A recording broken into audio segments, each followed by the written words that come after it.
No one at the bustling seaside grill knew the quiet woman refilling their coffee had just shaken hands with the world's 10th richest man.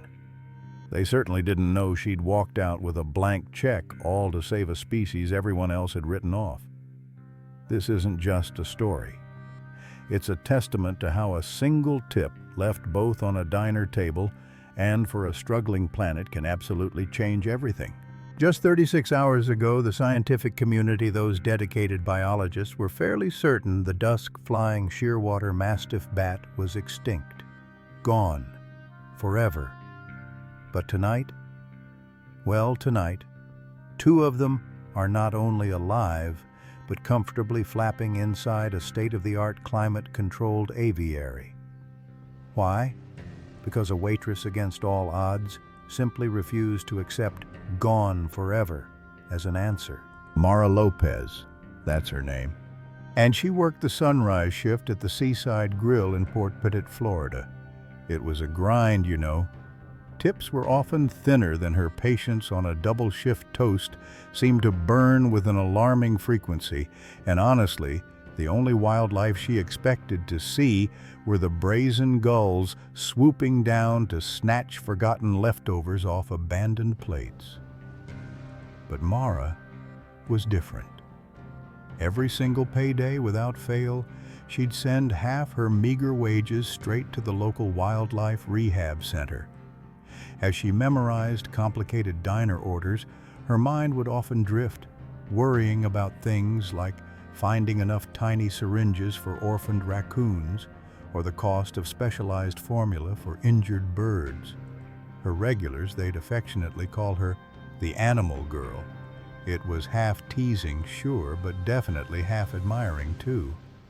She lived a simple life, a studio apartment tucked above the local laundromat, and she even kept a rescue pigeon, aptly named Pigeon, on her balcony. When friends would ask how she was doing, she'd often just shrug, a small smile playing on her lips, and say she felt small but useful. Little did she know that feeling of being small was about to evaporate, replaced by an unstoppable force she didn't even know she possessed. One particularly humid dusk, after the last customer had shuffled out and the grill cooled, Mara hauled the overflowing trash bags out back. As she tossed them into the dumpster, something caught her eye, wedged deep within the drainpipe. Her heart did a little flutter kick. It was a downy bat pup, tiny wings, trembling eyes still sealed shut against the fading light. A quick flick of her phone's flashlight revealed another clinging precariously to the damp wall, visibly emaciated and desperately dehydrated. Their tails, though, that was the detail that screamed at her. They were distinctively white-tipped, an ID mark, a memory from an old, almost forgotten college lecture. Shearwater mastiff bats, the species everyone thought had been completely wiped out by relentless coastal development. Extinct. But here they were. Her heartbeat, now a frantic drum solo in her ears, urged her on. Without a second thought, Mara gently scooped them up, wrapping them carefully in her apron. She tucked them inside a styrofoam clamshell box, the kind usually reserved for leftover fries, and punched out early. Extinction, she decided in that moment, could absolutely wait. These two tiny lives, however, couldn't. The local rehab center, bless their hearts, was already stretched thin. They were low on everything: bat formula, crucial calcium supplements, even the humble mealworms. So Mara did what Mara always did. She adapted. She paid for the supplies herself, dipping into her rent money without a second thought. Her nights transformed. Instead of sleeping, she spent countless hours carefully injecting hydration into those impossibly tiny pup mouths, no wider than a pencil eraser. She started posting updates, a desperate plea for help on a forgotten Facebook page, tagging every wildlife group she could think of. The response was mixed. Mostly heart emojis, which were sweet, but didn't buy mealworms. And then there was that one cranky comment. Let nature take its course. Mara just shook her head. Not on her watch. Nature wasn't taking anything if she had a say in it. By day, she was still slinging grouper sandwiches and refilling coffee cups. By night, she was a one-woman chiropteran husbandry academy, devouring YouTube videos, rewinding every 10 seconds to catch every detail on bat care. Her dedication paid off. Within a week, the pup's eyes fluttered open. Within 2, they were gliding the length of her small bathroom, testing their delicate wings. She named them Ren and Stimpy, because she figured a little laughter was the best defense against the constant panic bubbling beneath the surface. Word, as it always does in a small town, started to spread. And not all of it was good. Soon enough, a city inspector, stern-faced and clipboard in hand, arrived at her studio, citing exotic pet violations. Mara, ever prepared, calmly produced rehab permits signed by the state vet, but the threat of hefty fines still loomed large, a dark cloud over her already precarious finances. To make matters worse, developers were circling. They wanted the precious mangrove forests behind the diner leveled, cleared to make way for yet another boutique hotel. Bats, Mara knew, didn't vote, and neither, it seemed, did waitresses. Then came the boot. A bright yellow clamp on her car tire, a stark reminder of unpaid tickets. So she improvised again. At 4 a.m., long before the sun even thought about rising, Mara would bike to work, the precious bat carrier strapped securely to her handlebars, dodging early morning delivery trucks and navigating the pre-dawn quiet. Exhaustion wasn't just a feeling anymore. It was a constant, unwelcome roommate. Yet every single squeak from Ren and Stimpy, every flutter of their growing wings served as a powerful, undeniable reminder of the true cost of quitting. She wouldn't let them down. Then came that slow Tuesday. The diner was quiet, a lull before the lunch rush. Mara, with a sudden impulsive spark, propped her phone against a napkin holder. She went live. "Proof of life," she announced softly, her voice a little shaky but firm. "The last Shearwater Mastiff bats." She expected optimistically maybe 30 viewers. Instead, she hit 30,000 overnight. The raw, unedited clip showed the bats, now sleek and vibrant, stretching their membranous wings, healthy and alive. Mara's voice, still soft, but now filled with quiet passion, narrated, "They're not pests. They're pest control. Did you know one bat eats 3,000 insects a night?" The comments section exploded. Heartbreak emojis mixed with shouts of support and, crucially, shares. A prominent nature influencer, someone with a massive following, stitched Mara's video, adding a powerful, poignant caption, "Extinction is a choice." By sunrise, her inbox pinged with an email from a producer at Channel 8. By brunch, the diner's owner, a shrewd businessman who suddenly saw dollar signs in publicity, let Mara leave early. And by dinner, someone else entirely was watching, someone from a penthouse in New York City. Julian Helmsworth. The name echoed with power, with old money. He'd inherited shipping billions, a vast empire, but also, perhaps more importantly, a nagging, insistent, guilty conscience. His philanthropic foundation had pledged $200 million to endangered species causes, a significant sum. Yet somehow shuffling spreadsheets and approving grants felt hollow, disconnected. Then he saw Mara. He saw her tired eyes on his phone screen, heard the raw conviction in her voice as she declared, "I don't want applause, I want a future." Something clicked. This wasn't about numbers, it was about passion, about tangible action. He didn't hesitate.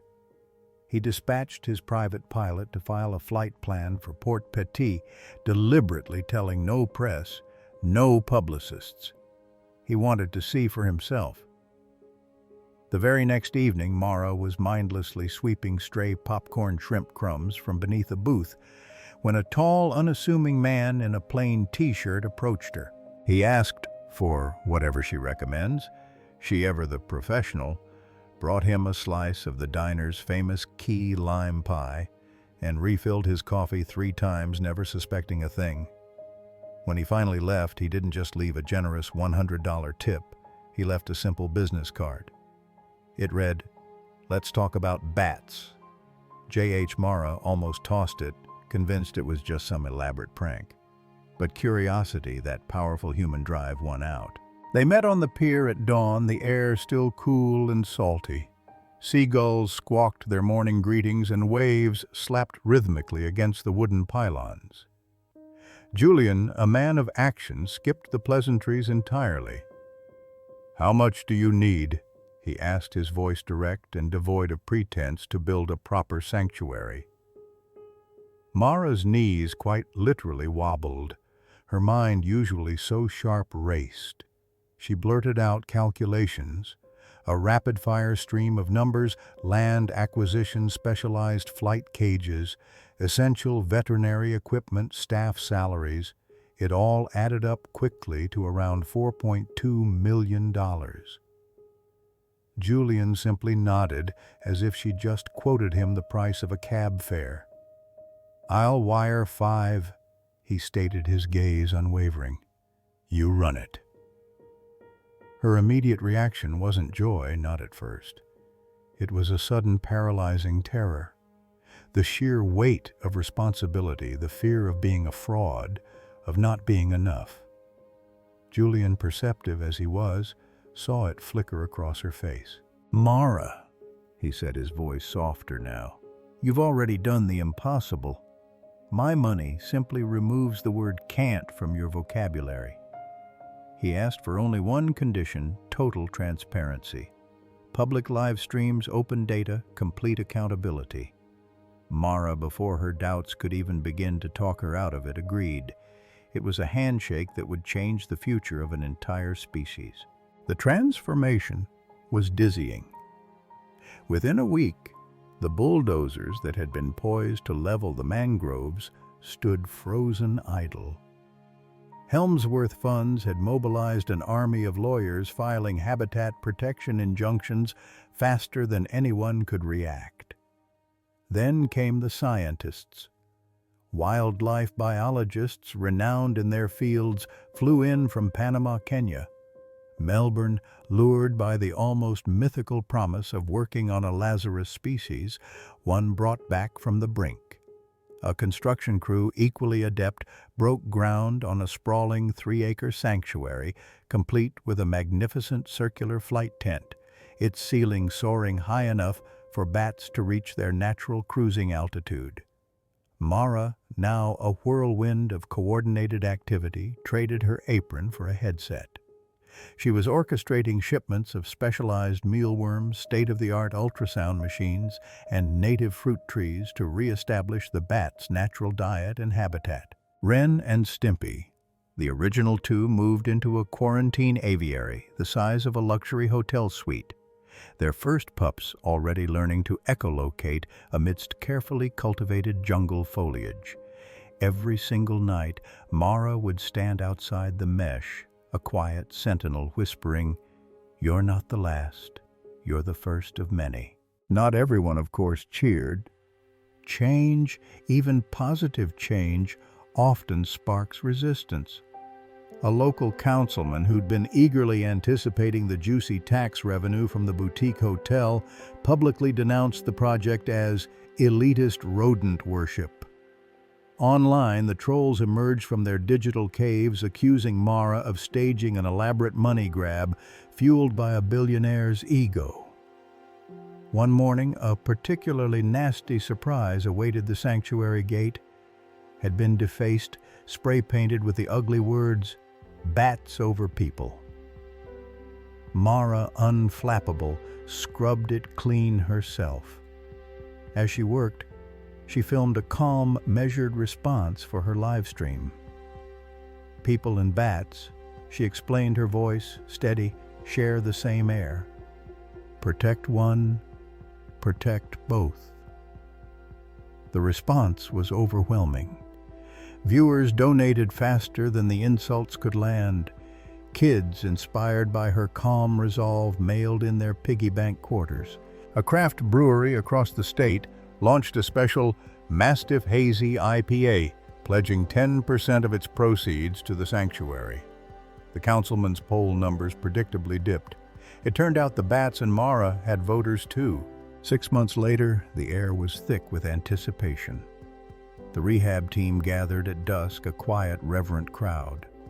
Ren and Stimpy, now completely free of human scent and fully acclimated, clung patiently to a strangler fig tree inside the soft release tent. Mara, her heart in her throat, opened the hatch. Cameras rolled, capturing every breath-holding second. For a timeless, breathless moment, absolutely nothing happened. Then, with a sudden, exhilarating whoosh, two sleek silhouettes burst into the vibrant orange sky, their wings slicing gracefully through the twilight. Applause erupted, a wave of relief and triumph. But Mara, her eyes shimmering with unshed tears, stepped quietly aside. This wasn't about her. She'd done what she set out to do. She'd given them back to the night. GPS trackers, tiny marvels of technology, showed them hunting with precision over the newly protected mangroves, then roosting safely under a gnarled cedar stump. Days later, a second pair, discovered clinging to a bridge months earlier and brought to the sanctuary, joined the same roost. For the first time in decades, the species count for the shearwater mastiff bat rose from 0 to 4. Biologists, ever precise, called it functional persistence. Mara, with a quiet smile, simply called it Tuesday. The sanctuary, now a thriving hub of conservation, houses not just the mastiff bats, but 12 other rescued bat species. It's even home to a sloth rescued from an illegal pet ring and boasts a cutting-edge veterinary lab that trains students from 3 different universities. And those property values around the mangroves, they didn't crash. Quite the opposite, in fact. They tripled. Eco-tours now sell out months in advance, drawing visitors eager to witness the miracle firsthand. Tourists sipping their morning coffee where Mara once wiped down ketchup bottles watch bats emerge on infrared screens, a testament to a changing world. The diner, in a nod to its unlikely hero, renamed its Sunrise Special the Mara Wrap, with all proceeds feeding orphaned wildlife. Regulars with a twinkle in their eye love to brag that they always knew Mara's tips would somehow, someday, change the world. Julian, when asked why he put so much faith in a complete stranger, just shrugs, a wry smile playing on his lips. She bet everything on a creature everyone else wrote off, he says. That's precisely the kind of ROI the planet needs. If Mara's incredible story reminds you that one person really can flip the extinction script, don't just sit there. Hit that subscribe button and ring that notification bell so you don't miss the next amazing rescue. And hey, drop a comment below which overlooked species you think needs its own. Mara, let's hear your thoughts. Scientists ever focused on the long-game estimate that restoring the shearwater mastiff bat to stable, thriving numbers will take another 20 years and roughly 200 individuals. But Mara, she's already got a 5-year plan. It includes sophisticated gene banking, establishing acoustic corridors to link fragmented forest habitats, and even community bat houses on every willing school roof. She still waits tables one morning a week, she says, just to keep herself grounded. Those tips now go directly to scholarships for kids, the ones brave enough to speak up for the small, the scaly, and the winged among us. Ren and Stimpy, the pioneers, are now proud grandparents. Their pups, born wild and free, carry tiny radio transmitters no bigger than a tic-tac. Every single sunset, Mara stands on that very same pier where Julian first wrote that life-changing check. Phone in hand, logging data, her heart full, she watches the twilight. Extinction isn't some distant abstract tragedy anymore. It's a living, breathing math problem being solved in real time. One rescued bat, one donated dollar, one shared video at a time. So what does it truly take to save a species? It turns out it's not some grand miracle from above. No, it just takes someone willing to look at the impossible and say with unwavering conviction, "Not on my shift." And perhaps, just perhaps, a stranger willing to bet big on stubborn, audacious hope. Mara saved 2 bats. And those 2 bats, they might just be the ones that save an entire ecosystem. The next time someone tells you that small acts are just drops in the ocean, remember this story. Remember Mara. Because the ocean, my friends, is only drops. Now go do your drop.